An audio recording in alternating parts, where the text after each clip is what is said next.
Okay, again, so welcome everyone to today's webinar sponsored by the National Technical Assistance Center on Transition, or NTACT. Today's topic is entitled Everyone Can Work. It's paid work experiences for students with disabilities.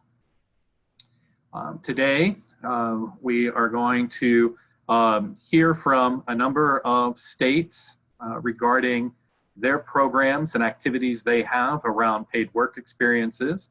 My name is Michael Storr, and I work for NTACT, and I'm going to start today with an overview of paid work experiences for students and talk a little bit about the research and the predictor that we have at NTACT around the effectiveness of students in high school as they're transitioning, being involved in paid work experiences. Also presenting this afternoon from Alaska, we have Jim. Jim is with the Alaska Division of Vocational Rehabilitation. We next then will move to information regarding paid work experiences for students with disabilities from the state of Maryland. And Amy and Jill will be presenting. And then we'll be wrapping up today's webinar with information from Pennsylvania and the 21 Enables Career Transition Program. And Megan will be presenting that section. So with that, I'm going to do a brief overview of paid work experiences for students with disabilities. What we know from the research is that high school students who are engaged in paid work experiences as part of their high school programming, as part of their IEP and the transition section and their activities and services, those students are more likely to develop an increased social network within their communities. They have an increased sense of independence, as well as self-confidence and responsibility. They are also far more likely to engage then in competitive integrated employment after they graduate. There continues, however, to be a sizable discrepancy between the employment outcomes of individuals with and without disabilities. When we look at the most current labor market statistics, and this is as of last month, so of May of 2019, what we see is the number of individuals involved in the labor force. We look at people with disabilities who are involved. It is so much less than those without disabilities. And this continues to be a pretty consistent statistic. So if we look at this, the people without disabilities, it's about almost 70% opposed to 20% of people with disabilities. Likewise, when we look at the unemployment rate, it still remains much higher for those people with disabilities opposed to those without disabilities, and it's almost double. And our hope really is that as we continue our transition activities, services, especially looking at paid work experiences for our students, that these figures will change. When we look back at paid work experiences, again, what the research shows us is that students are far more likely to be successful once they leave school. The research really has shown that their outcomes, not only with employment, but also with going on to higher education or post-secondary training, as well as their abilities to live independently in their communities, is far greater. And paid employment really can help those students in a number of ways. We mentioned a few on the slides prior, but they also enable a student to learn about their careers they may be interested in. They can try different work styles to figure out what they may want to do in the future. They can also see what they like as well as don't like as far as jobs are concerned. And they learn about different job settings and what's available. Okay, and with that, I'm going to go ahead and turn this over to Jim. And Jim, you are on. Well, thank you. Appreciate you having me. I'm Jim Kretschmann. I am the Youth Transition Coordinator for the Alaska Division of Vocational Rehabilitation. Mainly what my job is implementing DVR's pre-employment transition services. You want to go ahead and go to the next slide? So work experience plays a big part in our pre-employment transition services. And I wanted to use my time today to talk about two different programs that we run that have in a big state, a big impact, even though it's one of small population. And first, I'd like to talk about our summer work program. What you see is a map of Alaska, and every one of those little blue dots represents a summer work program that's happening right now. Go ahead and go to the next slide. We started summer work as a pilot in 2016. We had two programs, one in Juneau and one in Fairbanks, Alaska. 20 kids were involved, working through independent living centers who were CRPs, community rehab providers for vocational rehab. In struggling to implement our pre-EDS program, we noticed that, when we're trying to do work with schools or through organizations working with schools to be able to develop job exploration, work readiness, work-based learning, and things like that, is that we know there's a lot of kids out there, but what we were noticing is the kids that were out there weren't really available to participate, not in the numbers that were out there that really needed these services. And that's why we looked at summer work. When we ran that first initial pilot with those 20 kids, what we came away with, the feedback from the kids and the programs we work with, is this is where the magic happens. And I'll get more into what that magic is as we go along.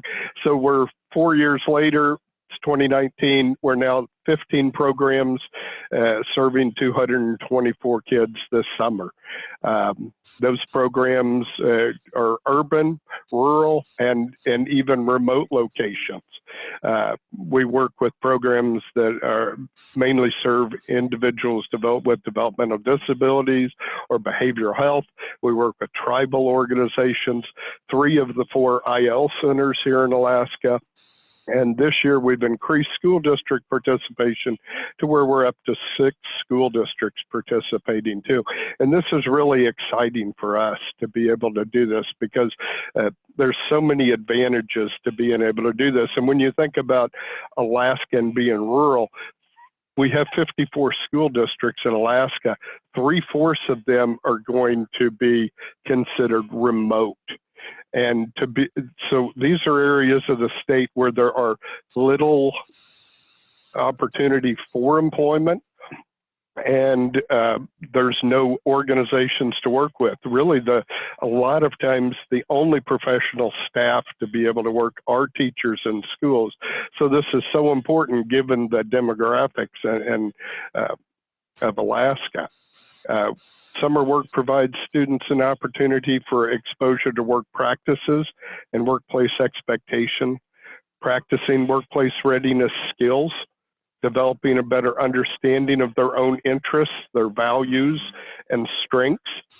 Every kid that participates in summer work, by the end of the program, will have completed their My Career Plan, which covers all this kind of stuff and what they're learning over the course, exploring occupations and setting goals towards a career pathway. Next slide, please.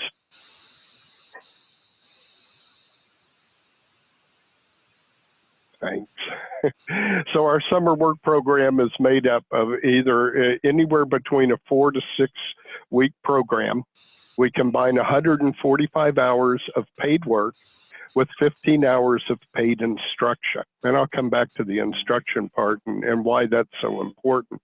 The entire program is funded through DVR's pre-employment transition program, our pre-EDS. How we implement this is every year somewhere in January, February, we send out all across the state to providers, and school districts an invitation to provide a proposal for summer work. These proposals, the respondents have to tell us how they're going to recruit the students, how they're going to build in student retention, because we know that keeping kids involved is difficult, but it's important that we build into our program different ways, different strategies of how to keep kids coming back. How we're going to engage Alaska businesses, because we rely on community-based work experiences for our program, and being able to effectively engage Alaska businesses in the process is important. And and how a program is going to hold students to real workplace expectations. We don't want kids coming away learning bad habits, but really having work experiences that have real expectations. Next slide, please.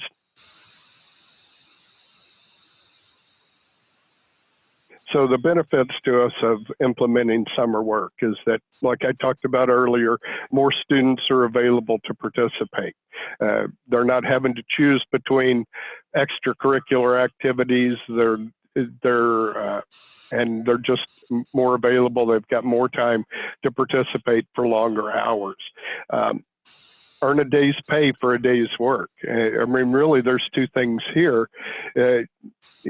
Summer allows kids an opportunity to be able to work longer hours. You know, a workplace has a certain rhythm to it, and the more hours you spend there, the more accustomed you come to that rhythm and how it works without a business. I really think that there's value in being able to work the 5, 6, 8 hours a day, as opposed to tacking on an hour or two during the school day or after school, to be able to get in, meet coworkers, learn how all that works.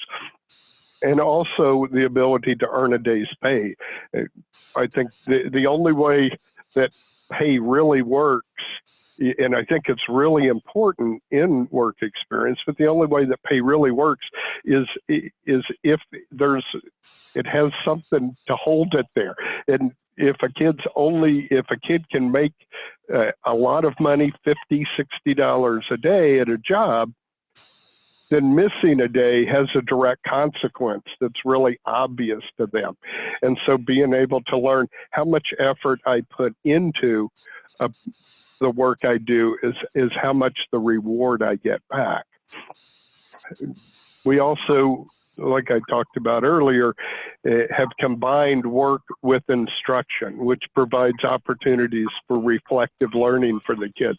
I think we spend a whole lot of time working with kids and telling them what they need to do. Our 15 hours of instruction is usually implemented, like, say, every Friday the kids will meet together with their program manager and talk about what they learned at work, how they handled problems and things like that. And they've got someone there to mentor them and help them talk through that. It really begins that process of teaching why we do what we do. We think that teaching that's all going to come together for someone.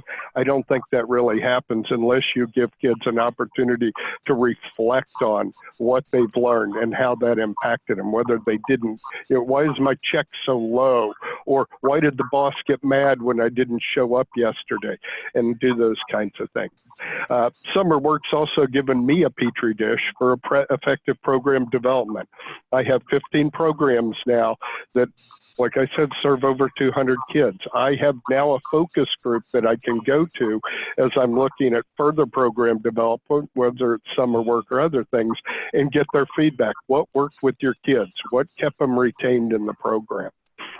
We've also, and this is, we've built this infrastructure of summer work, but now we're at a place where we're really starting to concentrate on training the people, and especially with the school districts, on our interweaving training for staff into our program. Sometimes we travel to locations to train teachers. We also have an online web course that all teachers or program personnel in the program have to sit through this hour webinar on supporting business. And I mean, really the idea that we want to create in the people that, especially working with school districts, that school districts are engaging businesses the way workforce does, and that they're also supporting kids the way the kids are going to be supported once they get out and continue on to DVR or the job center or something like that, is to make sure that those supports the kids are receiving in school are the same that they're going to receive after. So it's an easy, warm handoff. Summer work is easy to implement. Like I said, we've got 15 programs serving 224 kids. Other people are doing the work. It's me and an administrative person doing purchase orders, and we can run a program that just reaches literally across the state from one office. Summer work has also provided us an infrastructure to incorporate different and additional resources for kids. We have a peer mentoring program that goes along with summer work. We have a partnership with the Alaska WIPA, to where parents who are concerned about how the benefits of working are going to affect their kids' Social Security can call and get direct help and resources around that, to ally that fear of how paid employment affects work. It's a great way. We connect the DVR counselor with each of our summer work programs. So we have outreach going out to kids who are involved. They have an interest in working. They're learning those basic skills. And so we're connecting them if they want to pursue DVR services, and other opportunities for parent involvement around that too. Next slide. Questions that came in too as Sure. you're going through that section. So what's your staff to student ratio for your program? I base my formula on a 1 to 10. And that's where peer mentoring comes in, because we also allow people to institute peer mentoring. So a program that has that 1 to 10 ratio can also hire a peer mentor to provide peer mentoring. So you have that extra set of eyes on the kids. They play a different role than a teacher or program person, but they're there and, working with the kids, providing that role model and stuff like that. Nice. And another question came in is how you're engaging the school districts. Do you send out individual invitations to the various school districts, or how do they find out about the program? I have an email list of all the spec ed directors in Alaska. And so when I issue my invitation, all the spec ed directors get that invitation. I also do a lot of outreach at the Alaska Special Education Conference and spend the week there talking with teachers, training them on business engagement, supporting kids, things like that, and all that is weaved around. Here are the opportunities you have to participate. We run a number of other programs. I have a soft skills curriculum and an entrepreneurship curriculum that I pay teachers to implement during the school year. So we have a lot of different tools that we offer to teachers, and summer work is one of those that school districts seem to be excited, because we had 2 school districts, then we jumped to 4, and this year we've got 6 school districts. Really, it's only been offered to school districts the last 2 years, 2.5 years, and so it's a growing area. Great. And what is the hourly rate for the students involved in the program? $9.89 minimum wage in Alaska. Oh, wow. Nice. And is there a way that folks can get access to your webinar, your staff training on how to support business engagement that you guys have? So as part of my slideshow, at the bottom of the last slide is a link to my invitation that I send out. So if anyone's interested in implementing summer work, they can go there and see the infrastructure. It's not, grant kind of nail things down. It's really designed around being able to be customized depending on the situation. To give you an idea, in rural Alaska, teachers typically don't live in those communities. They live in teacher housing. And at the end of the school year, to save money, the school district shuts that down and those people leave town. So implementing summer work for those guys is a costly thing to keep those teachers there. And so that whole thing, like 4 to 6 weeks, is we try to do an invitation that anyone can incorporate into their staffing, what the level of disability they want to serve and things like that. But you can look at that, and to answer your question, sorry, took the long way there. To answer your question, if you go into that invitation, there are links embedded in that for both the peer mentor training and the supporting businesses and students and work experience. Great. Thanks, Jim. I appreciate you answering those. And on to your next slide. Okay, another one I'll just go over quickly, but this is something I've been trying to outreach to school districts for years, and schools and DVR workforce speak different languages, and it's been really, really tough. Just the idea of DVR's pre-eds can provide wages. If you're trying to run, and as my research and talking with districts is they were doing a lot of work experience, but it was in school work experience, or it was, volunteer work experience, and not that there isn't value there with a volunteer, but a lot of times when it's a volunteer, nobody, hey, the kid misses a couple of days, and when he shows up, it's, hey, Johnny, it's so good to have you back. There isn't that we have a job here that comes with providing a wage. And so I saw value in me being able to partner with schools to be able to turn those work experiences into paid work experiences. And finally, after years of trying to do this, 5 teachers grabbed an administrator and got me on the phone, and they said, talk to this guy. We want money for our kids to do this. And so in 2 months over the summer last year, we hammered out a collaborative agreement between DVR and the Matanuska-Susitna Borough School District, which is the 2nd largest district, to start by providing community-based work experiences for 30 students. And these kids were all kids with behavioral health issues. So each kid would get 90 hours at $9.89 an hour. That was what I was putting in, plus there's the training piece there. You can see what the school district provides. They give me all the paperwork I need, the transportation,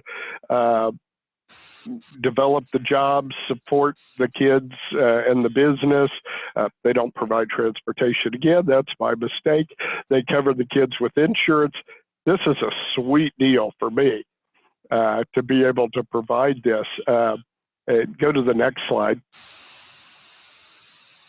And it's a perfect partnership. It's opened the dialogue with the school district.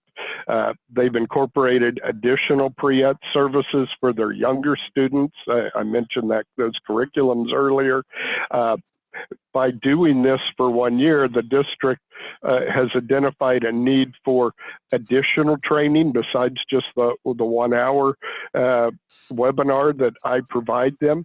And so what I like about this is that, as we start working together, this dialogue continues, and I'm able to speak into their school program and tell them, here's a way to make things more effective. And the cool thing is that they're realizing that they need to incorporate things to make it more effective. And one of the cool things is that the district has, for this next year, has hired a full-time position to just work in the community developing real jobs.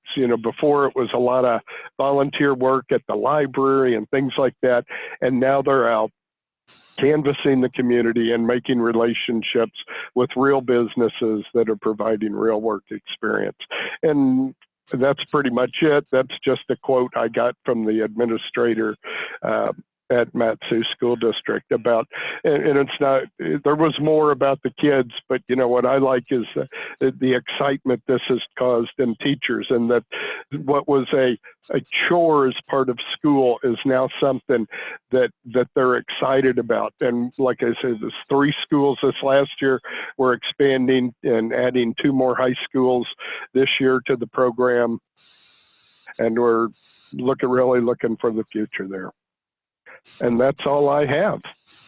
2 other quick questions. Are the students always gaining their work experiences in a group format, or are work experiences individualized for the students? So if we're talking summer work, that's going to depend. Last year we had 182 kids participate. 132 of those kids were placed individually in a business, having a real work experience. Like I said, we make our program very customizable, and we do have a large IDD provider in Anchorage who crafts theirs more around doing a group thing. So they may take the group to Safeway and work, or Costco, or things like that, and they incorporate a lot of other activities that you know are more career exploration into that. But we really wanted a program that was open to everybody at their level. If you go to that invitation, you also see that what I pay a program to implement a program is also affected by that. So if you're finding a kid a place in a business and they're working as an employee in that business, you're going to get paid more than if you're just able to run a group kind of project. Great, thanks. And one final question was just, how does the students' involvement in your various programs get communicated back to the school so they can incorporate that into their IEPs? The result. Well, on one hand, that's one of the beauties of working, you know, with school districts. Other than that, it really depends on how the program is networking with their school and doing that. And I don't have a good answer for how that. Probably not well. Okay, gotcha. I did want to let folks know too that that link that you see at the very bottom is the link to all the resources that Jim was mentioning. If you go to that, it'll take you to that site, their VR website, and there's just the resources there. It's a great site. Okay, thank you, Jim. I appreciate it. Thank you. And we're going to move next to Maryland, and I'd like to turn this over to Amy and Jill. So guys, if you can we'll go ahead and I'll move to the next slide. And if you want to show your video, we're ready to roll. Hey, there you are. Hello. Good afternoon, everybody. My name is Jill Pierce. I'm with Vocational Rehab in Maryland. I'm the statewide transitioning specialist, and I'm here with one of our VR partners, for the University of Maryland. Yes, hi, I'm Amy Dwyer-Diagati, and I'm from the Center for Transition and Career Innovation at the University of Maryland, College Park. Yeah, next slide. And this slide it wouldn't be a slide for Maryland if we didn't show you what our flag looks like. We love our flag in Maryland. So now that we have that up there, we wanted to just kind of lay some foundation work as far as what does Maryland look at as the definition of paid work, because we have a couple different models and we make sure students are paid for work experiences in a couple different ways. But we have two ways of really making sure the students are paid. Our first one is paid by a third party, which is it's still VR funded. This is where VR, well, you'll see our acronym is DOORS, Division of Rehabilitation Services. Oh, let me talk a little louder. But yeah, there you go. That's better. Thank you. Better? Okay. Yeah. So the first way we make sure students are able to get paid for work experiences is through a third party. And this is where our system provides a stipend rate to our partners to pay the students. So either through our labor partners, maybe a school partner, some of our community rehab providers, but we'll send the money, and the money is through them, then they pay the students. So it's not directly from an employer, although the students are often, they're at an employer site. And the second way we're able to provide paid work is directly through the employer, so that direct hire. And this is where students are placed at work sites with employers, and the employer takes on that responsibility and hires them temporarily for a work experience and pays them directly. So that's our ideal. You know, we always want the students to be able to have that experience that they're paid directly by the employer, but we have that option of providing the stipend through a third party just for that cushion room in case the student is unable to get a paid by employer work experience, because we know the research shows and the importance of ensuring the students have that paid work experience opportunity. Next slide. Oh. And this slide is 4 different examples of how VR in Maryland provides work experiences to students with disabilities. We don't have just one model. We have a couple of different models across the state, and we're always open and flexible at looking at different models that maybe work for specific areas of the state based on that area of the state's culture. But all our work experiences are individualized based on the student's interest.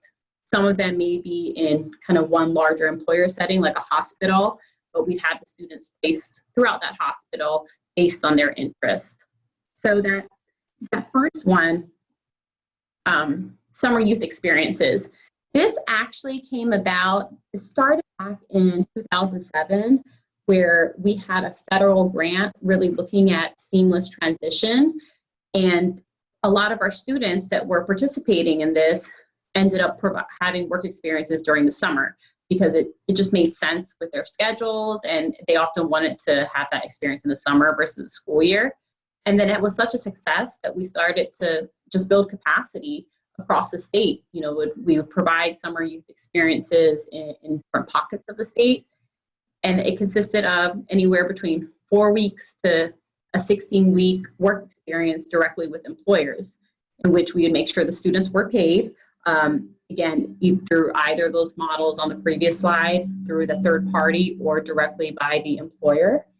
But so since 2007, it has grown, and this summer we are getting ready for students to begin their work experiences across the state through summer youth, and we have about 1,000 slots for students in Maryland this year, which is our largest number yet. So we're pretty excited about that. And how we go about doing these summer youth experiences, it's through multiple memorandums of understanding with different partners. So some of our partners are our labor force partners, some of our partners are community rehab providers, and some of them are school systems. We have multiple summer youth experiences throughout the state, and that'll kind of depend on the partner. A second model that is pretty popular in Maryland is actually through a particular community rehab provider, which they titled Start on Success. And it's been around for about 10 years now, prior to pre-employment transition services. And once pre-employment transition services came about, it really fit nicely into that description of a work-based learning experience. And we have this in about 4 counties in the state where this provider has built up wonderful relationships with large employer sites, such as hospitals are at 2 of the sites, and they'll work with a group of students and provide them some work readiness training, some classroom experience where they're really learning those soft skills. And then the students are actually placed throughout the employer site for an actual work experience in which they're paid for. Like maybe a student will be in transport. Another student may be doing something in radiology. So it's been a pretty successful program that the CRP has run. It's given students a lot of opportunities for paid work experiences. And again, this program's run directly through a partnership between the community rehabilitation provider and VR. The third example of paid work experience that VR funds that we have listed is through local education agencies. So couple of our school systems we partner with, and they provide paid work experiences for students, in which they will hire their own staff, sometimes teachers who are looking for maybe work in the summer or work after school, or part-time school employees. This is a great opportunity for them because a lot of times they already know the student, they already have that expertise with this population. So it's been a really nice fit, and it's been a pretty quality program. This has also been an opportunity working with the school systems partner, where sometimes DOORS is able to, or VR, we're able to fund a work-based learning experience, but we may not be able to fund some of the services that support that program under our pre-employment transition services. Like I'm sure all my VR folks on this can relate. Transportation is a big one that we don't use our pre-EPS money to fund. So this has been a great opportunity where some of our school partners have said, well, I'll pay for that. And then you can pay for the staff and the services. We have partnered to really make this a successful program for the students. So this has been a great opportunity, and we are actually growing this each year and working with more and more school systems. So we're starting with a new school system this fall, and we're in conversation with a couple other ones to run more work-based learning experiences. And our last bullet up here of examples of paid work experience, 4 to 8 week work-based learning experiences. And this is through our community rehab providers. This is where VR, we developed standard rates and expectations for work-based learning experiences for students, so that any of our community rehab providers that we work with that we're interested could provide these services to the students we work with based on individual referrals. So again, all of these models are individual placements, and under this model are counselors throughout the state working with students. If they're interested in work experiences, they refer them directly to a local community provider who will work with that individual and to find a 4 to 8 week work-based learning experience and provide them support as they need it. And in this case, they'd either find an employer-paid work experience, or VR, we have the option to provide them a rate to make sure that they can pay the student either through their payroll, or we've had a couple providers opt to go through temp agencies to provide that funding. And this came about after the passing of WIOA, these individualized 4 to 8 week work-based learning experiences. And we have been building capacity each year for them.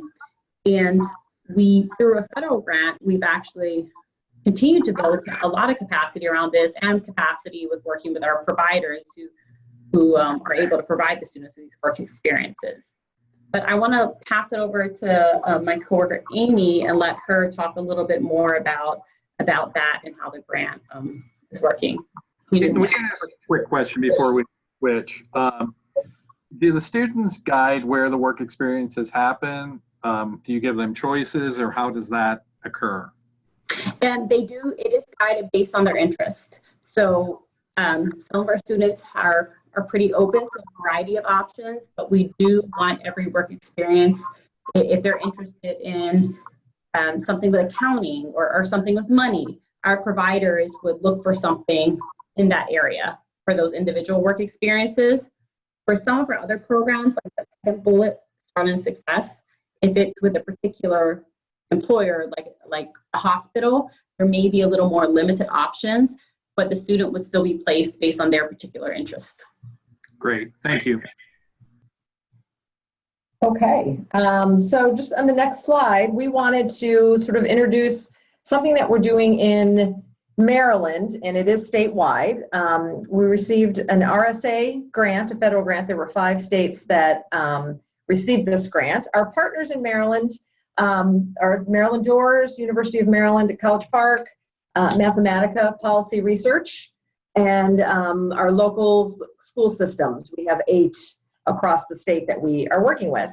And it's a 5-year research project. It is random control trial design. So we have half of our students receiving enhanced services and the other half receiving their usual services. And we will be doing follow-up, and Mathematica will be doing sort of analysis comparing both groups. What is interesting is our goal here is to explore sort of the effectiveness of multiple work-based learning experiences, which we call Weebles in Maryland. So if that slips out, Weebles means work-based learning experience. And we're looking at if they have multiple work-based learning experiences that are related to their interest and build on one another prior to exit, will their post-school outcomes be stronger? So that's really the goal of the research. Next slide, please.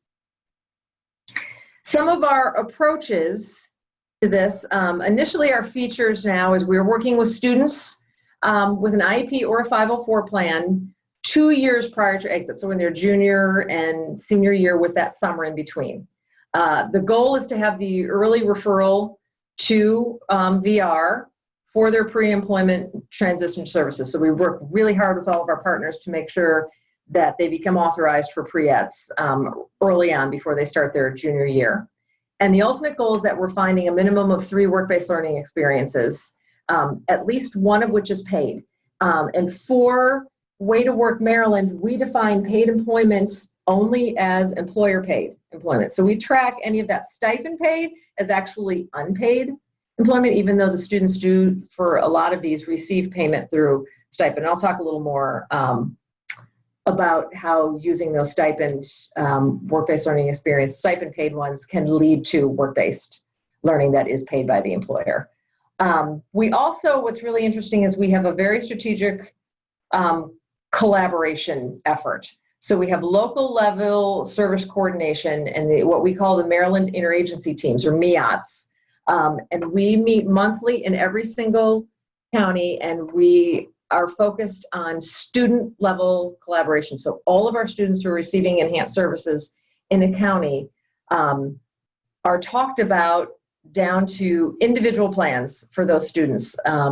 It was how we got everybody authorized for pre-ETs, because sometimes just filling out forms is difficult for families. So we really coordinated on having someone from the school send it home. One of the, CRP agents, the agencies, the rehab providers would then meet them at the house, make sure they sign it, pick it up, and deliver to doors. It would sometimes be that detailed for each student.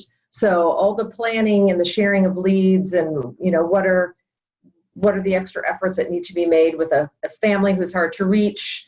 All the players would get together, and we get together every month and talk about a plan for each of those students. So it really has been handy. It's pretty intensive. They're, hour and a half long meetings that go over each student, and there's as many as 24, 25 kids receiving these enhanced services in each county. And we dig pretty deep each time to really make sure that we're finding jobs that are related to their interests and building upon each work-based learning experience. Next slide, please. We had a quick question that came in. Sure. The population of students that are involved in the programs, are they students with high incident disabilities, IDDD? It covers all of that. They just need to have an IEP or a 504 plan, and it was random assignment for this particular project. I mean, we're hoping then to, once we learn some information, to scale this up in our counties, but it's anybody with a disability. So we have kids who are, receiving a certificate of attendance at the age of 21, and then we have kids who are going off to college after, graduating at 17 or 18. So it's just any disability. And like I said, it was randomly assigned. So we have, and it matches probably the bigger population pretty closely. So more of the high incidence disabilities, in our sample to match, what exists in the general population. Gotcha, great. And the CRPs, they were working too with this cross-section of population, right? They're not just working with, say, kids that have intellectual disabilities. It's all the kids that would be involved in it. It's all the kids, and that does bring up an interesting point, because a lot of our CRPs were typically they have only provided services for adults, and a lot of them with the higher support needs. So it's been a lot of training about how do you work with, teenagers, kids who are still in school, have all these stakeholders who have these busy schedules, and have a different level of support, still need supports, but they may be very different than students with the really higher support needs and one-on-one. So there's been a lot of training that's been involved in how to deal with this particular population of teenagers still in school with a variety of disabilities. And Gina, we have just one last question on this topic. Did you have any students that did have more complex support needs, like medically fragile students involved in this?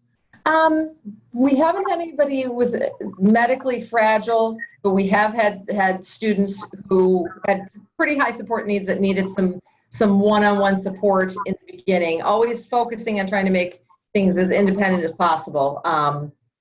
We have had a few with the extra support needs, yes. Gotcha. All right, thanks. I'm going to go on to your next slide. Thank you. Mm-hmm. So the real meat of this project is obviously the work-based learning experiences.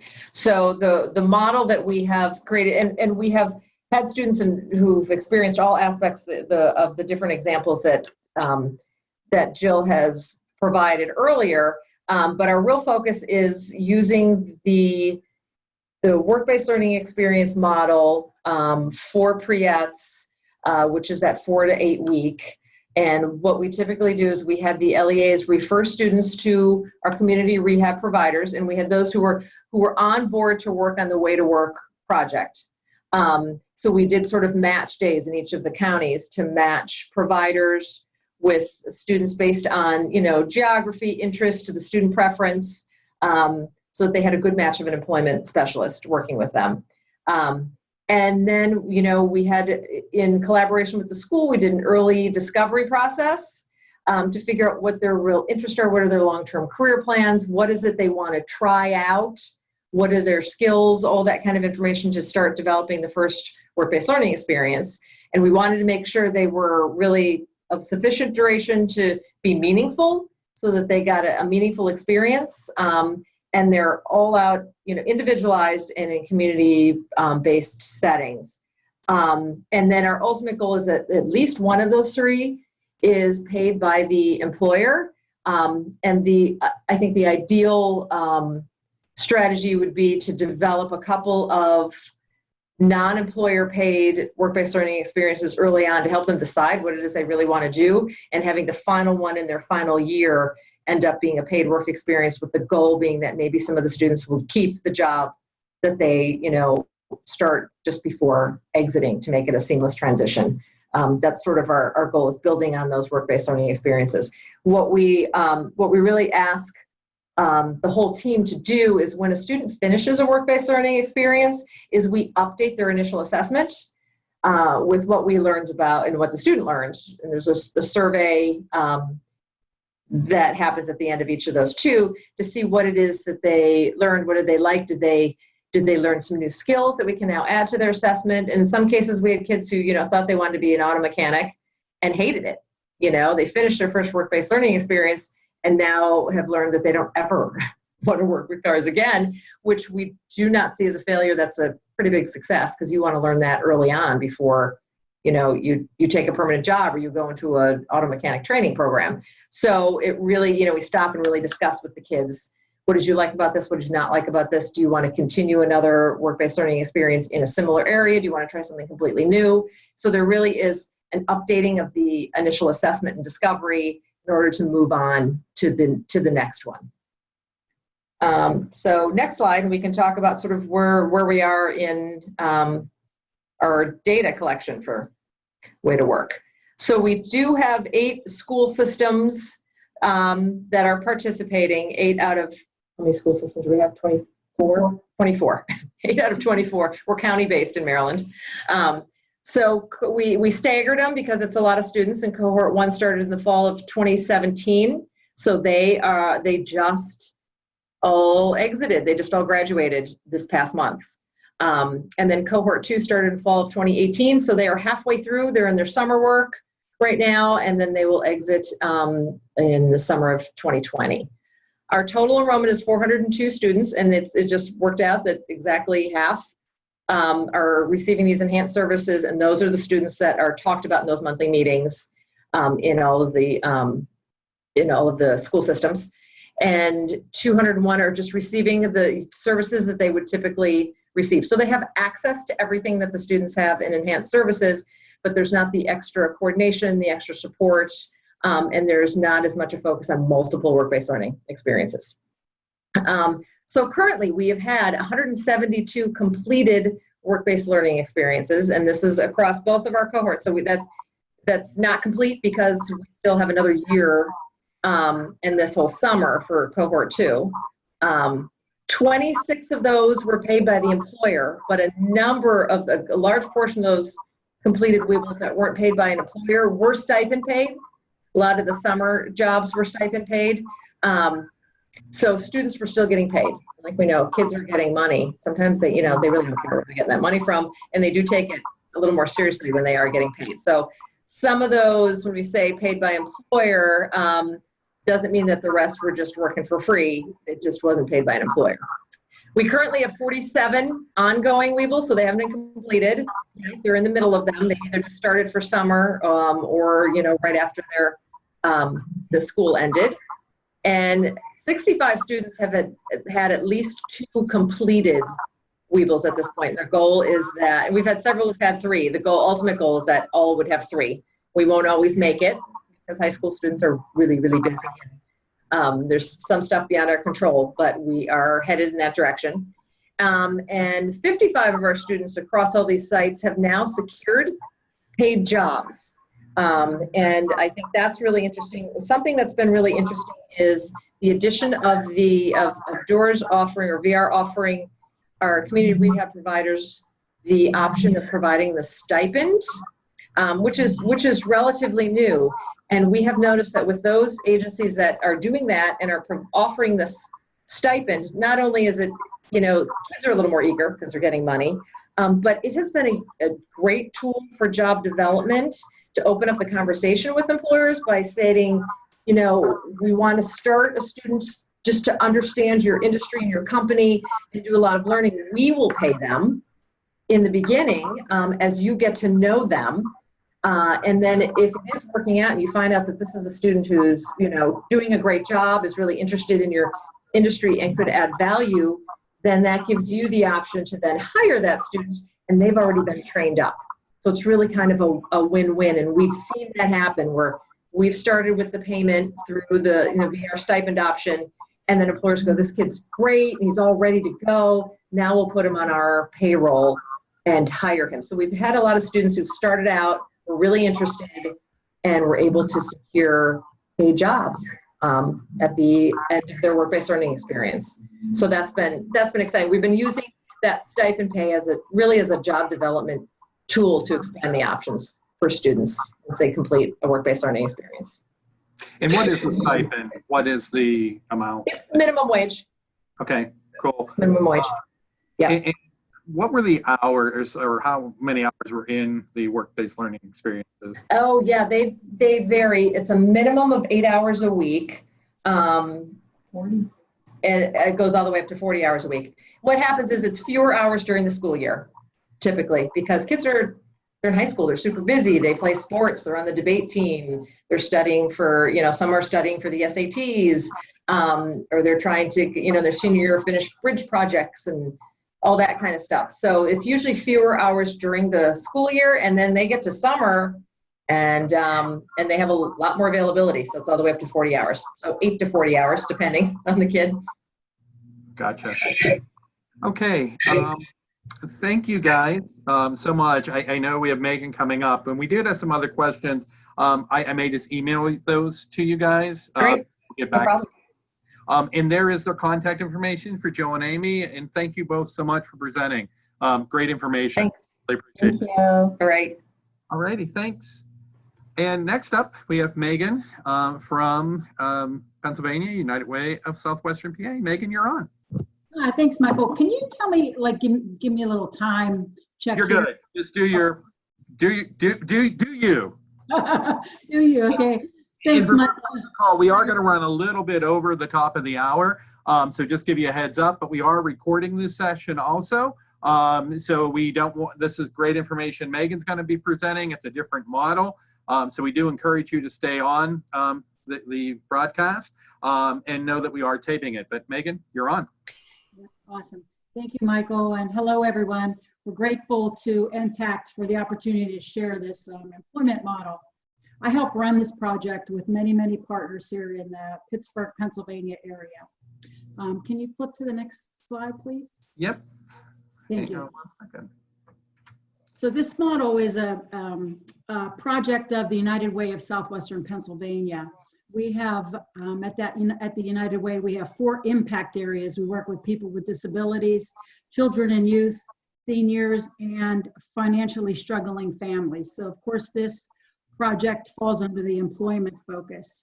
And we have in our area with people with disabilities, we work with employment, folks trying to get people with disabilities housing, work with those with the most complex needs, and also in policy and advocacy.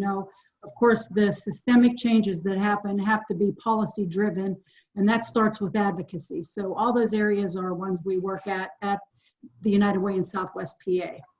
Next slide, please. So we are based again in Pittsburgh. In the region, we're in 5 counties in this area. The Career Transition Project, this model started in 2013 and still continues on at this moment. It's happening right now. So I want to talk a little bit about how it works and the outcomes that have been a result of this project. So the Career Transition Projects have been successful in helping people with disabilities, starting out with high school students and now high school students and young adults and middle-aged adults and older adults as well with disabilities find employment with some of the top 50 employers in Pennsylvania. So through this project, we work with partners to embed a disability professional within a company to provide hiring opportunities and supports to those high school students and adults with disabilities. So I wanted to, we can stop there and I'll stay on this slide for a while. I just want to kind of stop and share how this story happened and how it all works. So it started in 2013 with an idea from one of our partners, Mary Esther Van Shora, who Michael knows well from his prior work. She is a community affairs director in county government position with Ritz Fitzgerald, who was Allegheny County executive. And she and her friend Cindy Shapira wanted to find a way to move the needle on employment for young people with disabilities, those high school students, so they wouldn't graduate to the couch or they wouldn't fall off the edge of the cliff, those classic sayings. So, they're trying to figure out an idea. So Mary Esther one evening was watching television. This was way back in 2012. And she saw segments about the embedded journalists in Iraq. You probably may remember, some of you remember the embedded journalists that were in Iraq. They put them there to eat, sleep, and live with the soldiers in Iraq so that ultimately the stories that they would produce, those stories they would write would be more true, more accurate, and kind of show exactly what was happening. And it would be much more helpful.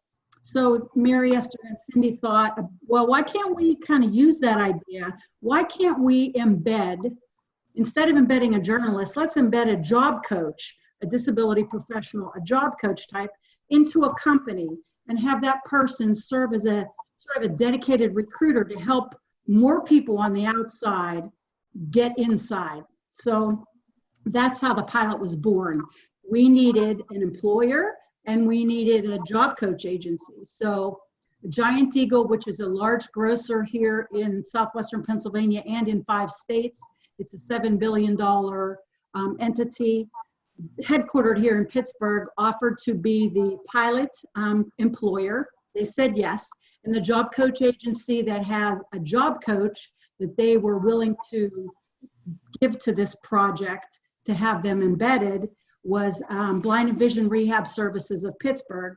And they said yes. So we worked with them and also very closely along the way. And for those of you in the VR system, worked very closely with the VR system here in the Pittsburgh area with Marcy Katona and her team. So they both said yes, and that job coach then became embedded inside the employer at Giant Eagle. So what does that mean? That person knows the world of disability, right? They were considered part of the HR team. They planted them inside the HR department. They worked there full time. They helped source more candidates. They helped screen them, helped interview them, helped with accommodations along the way, helped with any bumps if there were bumps, helped if they gained employment, helped with retention, which is of course a huge thing. They also, it was interesting because once they were embedded in the employer, they, they started being asked questions by people, employees, other employees of the company. Maybe they were at one of those water cooler conversations where, my cousin's sister's daughter has autism and, we're experiencing this and this. And so there were a lot of ways that this person that's embedded inside the company was able to help not only source more candidates, bring them on, help them stay retained, but also, help in other ways, help with employees, to help with training of employees and lots of other things. So this person also has a business card. They have an office, or in this case, they have a cube, depending on what the company has. So they are, from the outside, it looks as though this person is actually an employee of the company and that they are in the HR department. They are, again, a dedicated recruiter to help more people with disabilities get inside the door, because oftentimes that's, there's a block there, and for many different reasons they don't get in the door. So that was the focus of that. So high school students were the focus with this pilot. The Giant Eagle, they had positions in the bakery, bringing carts back, cashiers, greeters, in the meat cutter. There was one of the first ones that were placed where they worked with a butcher. So there were lots of all the positions inside the stores were open and opportunities for these young people. And one by one, they became employed. So you zoom a couple years later to 2015, and because of the success of that model initially with Giant Eagle and Blind and Vision Rehab Services, the agents, the Job Coach Agency, we were able to get some awesome funding from, and we are very grateful, from the Kessler Foundation, a national grant foundation, and FISA Foundation, which is a private foundation in the Pittsburgh area. So with that, that additional funding, we were able to expand to not only recruit not only recruit high school students, but we started recruiting young adults too, because very quickly the word was out on the street that this was happening. And, not only high school students needed jobs, as you go back to Michael's statistics, everyone needs a job. So employment first. So we recruited other employers, and we partnered very, very closely with the Office of Vocational Rehabilitation, the VR system again, and here in Pittsburgh. And they were able to provide us with a single point of contact, one of their counselors that helped all the employers when they had questions and helped them source candidates that came from the VR system, which was a really amazing thing. And we continue to do that to this day. So as time went on, 7 more employers came through and have been part of this project. And if you look at the slide under the second bullet, the partners are Giant Eagle, which is the grocer, the University of Pittsburgh, Allegheny County Government, FedEx Ground, and at FedEx Ground, the position was package handler. That was they focused on a specific position that they wanted to have filled. So, and that was at 5 different locations of FedEx Ground around the area. Lasker is another company. They're a manufacturing company, so they manufacture vacuum systems for the medical industry and other industries as well. So that was a unique opportunity to place individuals. And the city of Pittsburgh was another employer.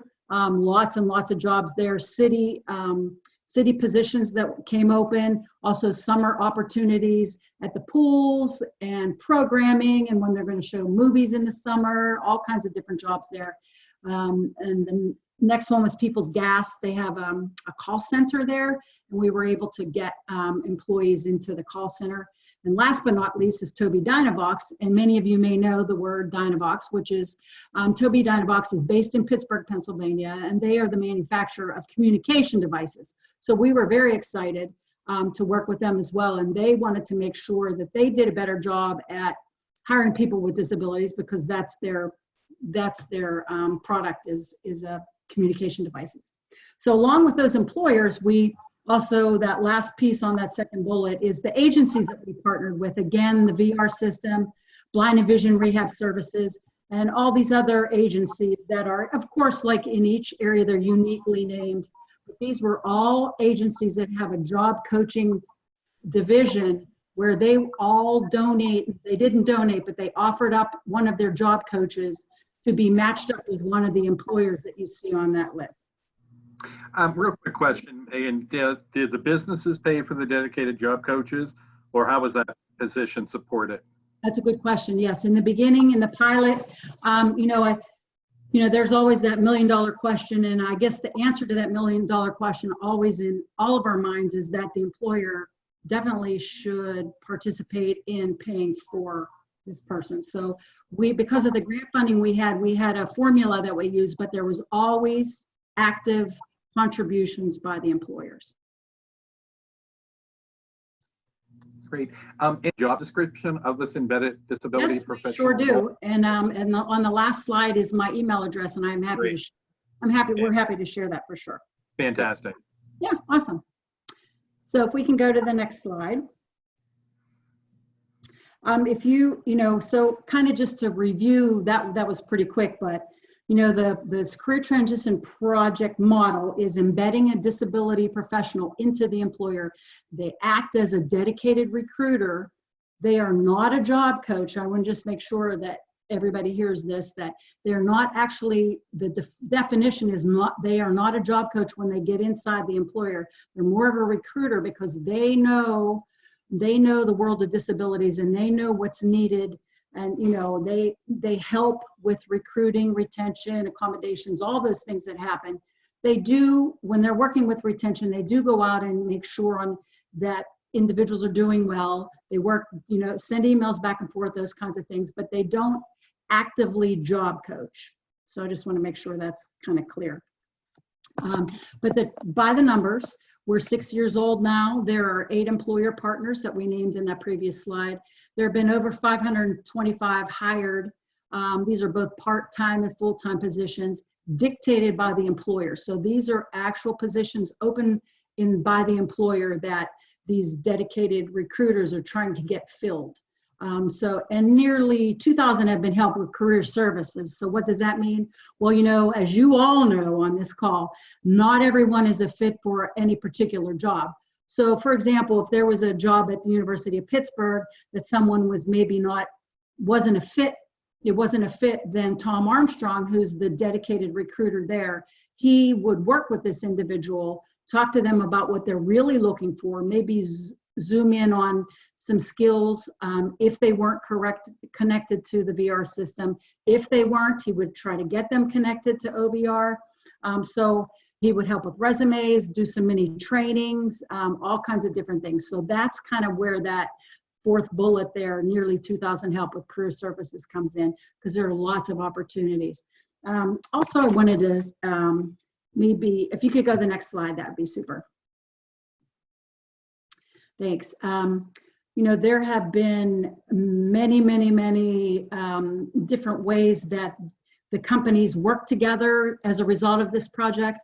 All the dedicated recruiters, those embedded professionals, those job coach types, they get together on a monthly basis, which is really cool. There are 8 of them. They get together to talk about best practices, things that are happening, positions that maybe another employer might need that wasn't a fit for them. They exchange resumes and all those sorts of things, working together to, again, drive the main goal of getting more young people with disabilities employment. So I put together this little frequently asked questions, and I won't go through all of it, but they're there for you to see. I think, because this is a little different than the other 2 great presenters that were here today, but the hiring is year-round because it is based on the open positions at the employer locations. So if we can go to the next slide, and just to kind of wind up here, these are again the employers and the job coach agencies and that we work with in Pennsylvania Department of Labor, you know, the VR system, very, very, very, very connected with them. And we, you know, we have to do this together because there's no way for it to work without doing it together. So the economies of scale is what really gets us success in this project. And Megan, if a student would need job coaching, like who provided that and how was that funded? If it depends on what the level of job coaching is, but you know, if someone needed job coaching and they were already connected, hopefully they're already connected with the VR system, right? Because they are one of the integral partners of this. So they would be, if they were connected with the VR system, then they would have a job coach, or they would be reaching out to get a job coach. And if, for example, if someone was at the team leader, maybe at one of the employers noticed that the employee needs some assistance, he or she might reach out to the embedded professional to say, hey, you know, why don't you come out here and check this out? I think we can use a little bit of help here. So the embedded professional can go and try to help. And so, you know, it's not from any one place, but, you know, again, the direct links are with the VR system for sure. Great, thank you. You're welcome. Thank you, everyone. And there's Megan's contact information, and you can reach her directly. And thank you, Megan. And I did want to take a minute just to thank all of the presenters too for today. As a reminder, this webinar has been recorded, and you can find the PowerPoint on the NTACT website at transitionta.org under events. The recording will be available by July 1st, and the closed caption recording will be available a couple weeks after that by July 12th. I wanted to also remind folks that our next webinar will be an overview of labor laws and employment-related issues, and that's scheduled for July 18th from starting at 3 o'clock Eastern. You can register for that webinar on the NTACT website under events. And if you click under events, you'll see that title and you can click register for that. We hope that you take a few minutes, about 5 minutes, and tell us what you have thought about today's webinar. There is a link that's on your screen. You also will receive a follow-up email from us asking you for your feedback, including filling out the survey regarding today's session. And with that, again, I want to thank you for participating. Thank our presenters, Jim from Alaska, Amy and Jill from Maryland, and Megan from Pennsylvania. It was really wonderful information, very informative. If you had a question that was not answered, we'll go back through both questions that were in the chat box as well as those in the Q&A. And if we can get to those, we will get those out to you. Or you can contact me directly at NTACT, and I work through the University of North Carolina. My email is there. If you don't hear back or you want a follow-up question, you can ask me and I can get you in contact too with the presenters for today. And with that, I want to thank you all for joining us. Thank you all for hanging in there too. We know we ran a little over, but again, it was wonderful information. So thank you all and have a great rest of the day.